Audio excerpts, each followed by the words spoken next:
The Saturday Sit Down with Mice and Men, John Steinbeck. What's up, Saturday Sit Downers? Today I'm here to talk to you about John Steinbeck in one of his award-winning novels of Mice and Men. John Steinbeck wrote 27 novels, but it's really famous for 3 of them, East of Eden, and then his 2 even more famous, Of Mice and Men and The Grapes of Wrath. Of Mice and Men is the story of George, just an average guy looking to make money during the Great Depression, probably out more towards the south around the California area. That's the general feel that I got of where the book took place. And his friend Lenny, who is mentally handicapped, and their sort of relationship as they work on a ranch to try and make money. Steinbeck knew what he was talking about when he wrote this book, or knew what he was writing about. He lived on a ranch himself out in the California region with his mother and father, and he spent a lot of time out there on the frontier doing ranch work. Steinbeck moved out to New York City later on in his life to try and start a career as an author, and it didn't go so well. So when he came back to California at the age of 26, his father offered him free lodging and gave him critical loans to help him continue his writing. His father wasn't a rich man either, but he believed in what Steinbeck was doing, and believed in Steinbeck's work. And that was an investment that totally paid off. So for all you college kids out there who've graduated and can't find anything, don't feel guilty nagging your dad for some loans to help you hone your dream craft, because Steinbeck proved that if you really believe in it, it's okay to be a bum and to suck off your parents for a lot longer than what society tells you is okay. What's interesting about Of Mice and Men was that it was written to be a stage play and a novel at the same time. He wanted it to be able to be put on Broadway without having to write a separate script, but he also wanted it to read like a novel.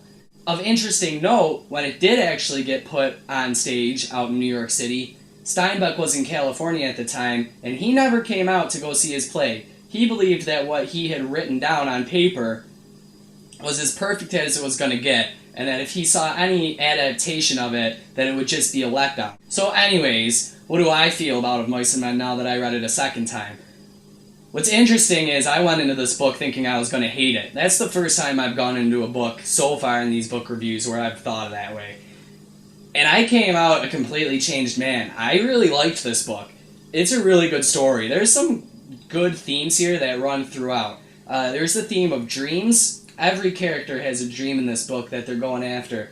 The kind of sad thing is none of them really actually achieve those dreams. There's Lenny, who just wants to pet things. He just wants rabbits to pet. He never gets his rabbits. There's George, who just wants some land so he doesn't have to keep working for other people.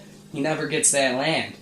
There's Crooks, who is the black man who works pretty much as a slave in the barn, who just hopes and prays that one day he can get off the land and tries to get a place at the land with George, but George never gets the land. Crooks never gets out of the barn. And then there's Curly's wife, who just wanted to be a movie star, ends up getting stuck on a ranch, doesn't get to achieve what she had hoped for.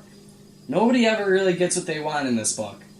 There's a theme of loneliness. Every man out on this ranch is sad. The whole reason why Lenny and George are together in the first place. You have to think, being George, that having somebody around like Lenny probably doesn't make things as easy as possible. George talks about that a lot in the book. So why does he stick around with Lenny? Maybe George thought it was a hassle on the top to be with Lenny, but deep down, maybe unconsciously, maybe not, I think he knew that the company that he got out of always having Lenny around with him, having to take care of Lenny, it took away that loneliness. What's interesting to me is the relationship between Lenny and George reminded me a lot of the relationship between Dee Dee and Go-Go in Waiting for Godot. If you didn't see it yet, check out my review of Waiting for Godot. It's an absurd play. Nothing happens in that play. Really, the only thing that happens is Dee Dee and Go-Go talk to each other. Why don't any of them ever get up and leave? To me, it's the same thing. It's the loneliness factor. Nobody wants to go through life on their own. Here, it's taken on in a much more literal manner, a much more normal manner. People who aren't used to weird stories that want something a little more classic feeling are going to feel a lot more comfortable learning about relationships through Of Mice and Men than through Waiting for Godot, but to me, they sort of attack the same principles. My microphone fell. So what did I think about this book? Now that it wasn't assigned on me, I wasn't forced to read it, I liked it a lot more. It's pretty evident here that Steinbeck tapped into something about the human emotion that he learned while ranching. And at times disturbing, at other times it really melts your heart. And it makes you look at people a little different. And I appreciate it, and I'm grateful to Steinbeck for that realization.